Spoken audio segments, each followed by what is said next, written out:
Привет, меня зовут Арк, я контрибьютор Adobe Stock 2015 года. Сейчас я вам расскажу свою историю, как я попал на стоки, к чему это привело. Первый раз о стоках я услышал от своей подруги в 2014 году. Меня это тогда совсем не заинтересовало, и понадобился целый год, прежде чем я начал заливать первые фотографии на сток.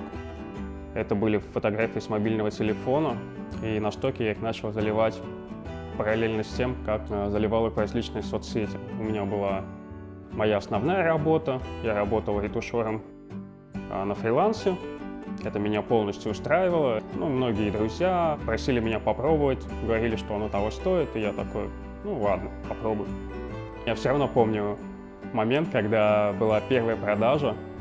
Кто-то купил фотографию, это были всего 33 цента, вроде бы немного, но у меня была какая-то гордость внутри, что кому-то фотография понравилась настолько, что он взял ее и купил для личного использования. Это была, причем фотка, сделанная просто на мобильный телефон, на ходу, без подготовки абсолютно, где-то. И тогда, наверное, меня впервые посетила мысль, что, может быть, действительно она будет работать. И я стал активнее заливать на фотостоке фотографии. Я решил, что, может быть, стоит брать с собой камеру, потому что если уж за телефона покупают фотографии, то что будет, если съемки немножко планировать немножко кадр, уделять этому еще больше времени и снимать на камеру, которая позволяет делать более качественные снимки. Я начал много работать, полностью сосредоточился на стоках, и первые полгода было очень тяжело. У меня не было выходных, иногда я себе позволял один день в неделю отдыха, но в основном я много фотографировал.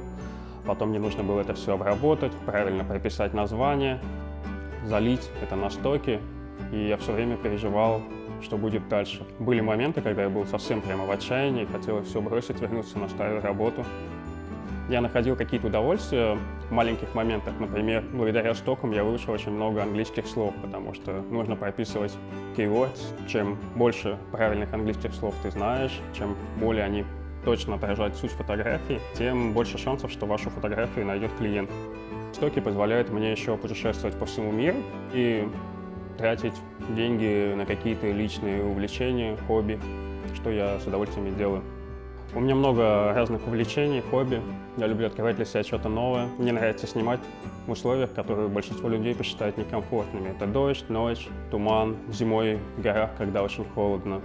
У меня был опыт жизни, когда мы 10 дней путешествовали по Исландии, в палатке жили, и каждое утро просыпались в луже воды, и под пронизывающим ветром и дождем старались скорее эту палатку свернуть до того, как совсем окончательно замерзнем. Но зато какие виды и туманы я оттуда привез. И мы до сих пор со всеми друзьями, с которыми туда ездили, с восторгом вспоминаем эту поездку. Я не могу сейчас сказать, что стоки — это моя работа. Да, первое время я приучал себя очень серьезно к этому относиться. У меня был какой-то план, какое-то расписание. Я заставлял себя учиться генерировать контент в любых ситуациях, независимо от обстоятельств. В данный момент стоки для меня это больше как документальная фото- и видеохроника жизни моей, жизни моих друзей. Могу смело сказать, что бросить все и начать заниматься этим было одним из моих смелых и самых верных решений, и оно поменяло вообще абсолютно все, всю мою жизнь.